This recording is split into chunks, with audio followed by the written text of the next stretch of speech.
باخد ايه معايا في شنطه الطياره، الشنطه اللي بتطلع معايا على الطياره. انا عارفه ان انا بقالي كتير ما جيتش. انا ايمان، ودي سلسله فيديوهات سنه اولى سفر للناس اللي لسه بادئه تسافر وعايزه تتعلم حاجات اساسيه عن السفر. انا مسافره بلد جديده بحبها جدا، والبلد دي من اول البلاد اللي انا كنت نفسي اسافرها في حياتي، بس ما كنتش عارفه اسافر، الفيزا كانت صعبه جدا. وسبحان الله اسافر 40 بلد قبل البلد دي، بس جه الوقت ان انا اروحها. هقول لكم هنت في اخر الفيديو، بس انا عامله لكم الفيديو ده عشان اوريكم انا باخد ايه معايا في شنطه الطياره، الشنطه اللي بتطلع معايا على الطياره. في حاجات اساسيه باخدها معايا وانا طالعه على الطياره، بحس ان هي مهمه جدا بالنسبه لي، وفي حاجات بتكون ممنوعه على الشنطه الثانيه بس ينفع تاخدوها على الشنطه دي. يلا نشوف الفيديو وهقول لكم في اخر الفيديو هنت تعرفوا منه انا مسافره فين. اول حاجه انا باخد شنطه تكون كبيره شويه بس تكون في نفس الوقت مريحه عشان تريحني يعني في المطار، وباخد فيها شويه حاجات انا اقولها لكم بالترتيب. اول حاجه بتاكد ان هي معايا في الشنطه هي الباسبور بتاعي، ولو معايا كذا باسبور عشان لو في فيزا معينه على باسبور تاني حتى لو منتهي لازم يكون معاكم الباسبورين اللي فيهم كل الاوراق اللي انتم محتاجينها. وتاني حاجه لازم يكون معايا نسخه من الباسبور، من حجز الاوتيل، ومن الفيزا الاونلاين اللي انا واخداها لو انا واخده فيزا اونلاين، عشان ساعات بيطلبوا نسخه برينتد من الفيزا ومن الحجوزات بتاعتكم، فالاحسن يكون معاكم الحاجات دي مطبوعه. تاني حاجه باخد معايا دي خصوصا لو الرحله طويله عشان اقدر انام، ساعات بيوزعوها في الطياره بس انا باخدها معايا احتياطي، وبحبها ان هي تكون من جوه سودا والماتيريال بتاعتها ستان عشان تكون مريحه للعين. وباخد معايا شويه حاجات اساسيه وضروريه لينا كبنات واحنا مسافرين. اول حاجه باخد معايا برفيوم صغيره، بصوا دي كيوت قوي كنت جايباها من تركيا. طبعا السانيتايزر، وباخد معايا قطره مرطبه للعين عشان جسمنا كله بيبقى ديهايدريتد واحنا في الطياره وعينينا بتكون جافه شويه، فبحط منها كل شويه. اكيد باخد معايا الشاحن، وباخد كمان معايا ادابتر عشان لو رايحه في مكان الفيش بتاعته مختلفه بكون عامله احتياطات. وباخد معايا كتاب عشان مزاجي بيكون حلو قوي انا في الطياره ان انا اقرا واتعلم حاجه جديده. وطبعا عشان اصور لكم كل الفيديوهات واشارككم معايا في الرحلات باخد ترايبود صغير، بصوا ده صغير قوي، وفي كمان لايت من هنا عشان لو احتجت لايت. دول مهمين بالنسبه لي بصراحه. دي ليب بالم مهمه قوي، وده سبراي بيرطب الوش باخده معايا عشان واحنا على الطياره بشرتنا بتكون جافه من الضغط بتاع الطياره.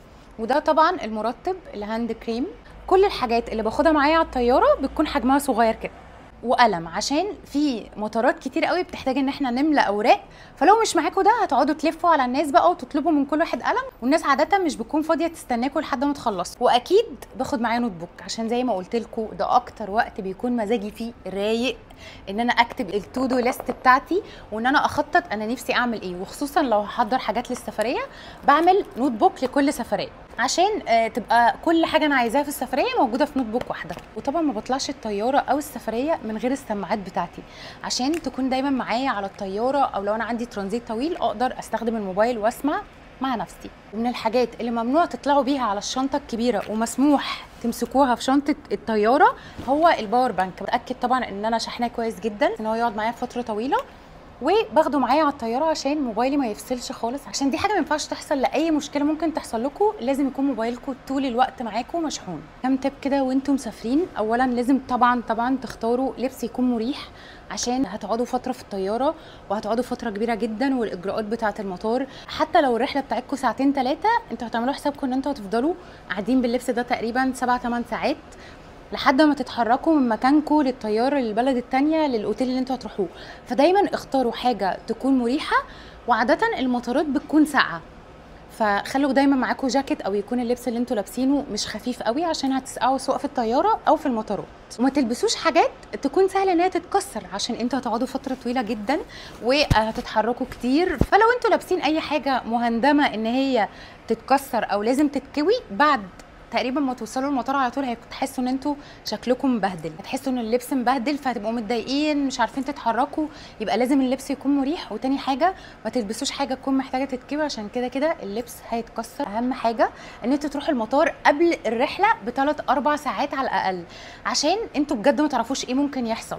هتلاقوا ساعات بتروح في اوقات بيكون فيها رحلات كتير قوي، الدنيا بتكون زحمه جدا جدا جدا، هتفضلوا متاخرين، وفي ناس كتير قوي وانا منهم ساعات راحت عليا الطياره بسبب ان انا رحت على بس ساعتين قبل الطياره. فاعملوا حسابكم اولا ده مشوار حلو جدا هتكونوا مبسوطين فيه قوي، روحوا قبل ميعاد الطياره على الاقل ب3 ساعات. وبعدين انتوا عندكم حاجات كتير قوي جوه المطار تقدروا تعملوها لما توصلوا. هعمل لكم سلسله فيديوهات تعملوا ايه في مطار كل بلد عشان تتبسطوا وتتسلوا في المطار. بس لازم تروحوا بدري. دايما خلوا معاكم كل اوراقكم، اتاكدوا ان ورقكم كله جاهز ومعاكم قبل ما تسافروا. اتاكدوا ان انتوا معاكم مثلا لو انتوا هتروحوا في طيران رخيص يكون معاكم سناكس على الطياره، او تعملوا لنفسكم ساندوتشز او حاجه تكون معاكم على الطياره، عشان لو هتقعدوا فتره طويله وانتوا رايحين في طيران اللي هو بيكون رخيص ما بيكونش عليه اكل او وجبات، هو بيكون اسمه طيران بادجت فما بيكونش عاده عليه اكل او بيكون معاه سناكس صغيره. فخدوا معاكم ساندوتشز او اعملوا لنفسكم الوجبات او الاكل اللي انتوا بتحبوه. عادي جدا ان انتوا تعدوا بيه وتطلعوا الطياره، طالما هو مش لاكويد عادي هتطلعوا بيه على الطياره. اعملوا حسابكم في الطريق اللي انتوا هتروحوا منه من البيت للطياره ده ما يكونش ضمن ال3 ساعات اللي انا قلت لكم عليهم، لا عشان ممكن الطريق يكون زحمه تقعدوا اصلا في الطريق ده لوحده ساعه، فما تحسبوش دول.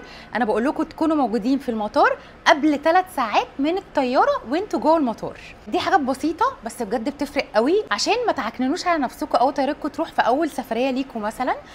انا لحد دلوقتي بحب اروح بدري وادخل واقعد بقى في المطار الف اصور المطار، اخد راحتي. بيكون في اماكن لاونج تقدروا تدخلوها بالكريدت كارد بتاعتكم، الكارت بتاع البنك بتاعكم، تقدروا تدخلوا تقعدوا. كمان بيكون في هناك اماكن ان انتوا تناموا فيها وكل حاجه، بس تروحوا بدري. كده انا قلت لكم ايه اللي معايا في شنطتي، وقلت لكم شويه نصايح عن اللبس، شويه نصايح وانتوا رايحين المطار. فاستنوا بقى وانا بشارك معاكم كل حاجه عن الرحله. متحمسه جدا يا جماعه، وبجد بجد انا يوم السفر ده بيكون من احلى الاوقات بالنسبه لي.